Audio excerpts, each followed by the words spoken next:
Mummy mummy हम बियाह से पहले रउआ बारे में सुनले रहनी ना। लड़की कहत रही सन कथी कि रउआ बड़ी झगड़ाइन है। ठीक बा, कहत रही सन कि समरजीता का माई बड़ी झगड़ाइन है।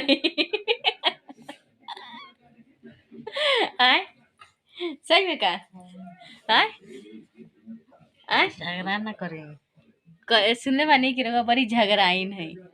लोग तो नहीं केने कहते बानी आय सुनले बानी कि रउआ बड़ी झगड़ाइन है। कहत रहलन कि रउआ बड़ी झगड़ाइन है। हम सुनले रहनी कि कहत रहलन कि समरजीतवा के माई बड़ी झगड़ाइन है।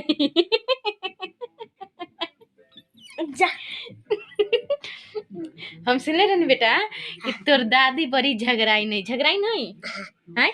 तो फिर इसमें मैं क्या करूं? तोर दादी झगड़ाइन है कि ना बता ना पहले ना। बात सही बात है रे ना सही बात है। बात जे भी कल बा बिल्कुल सही कले बा। बड़ी झगड़ाइन है पर हाँ केहू अपन हक ला लड़ता तब झगड़ाइन तो सही बात बा होके के चाहिए। पर झगड़ाइन है पर उहो से झगड़ाइन हम निकल गई।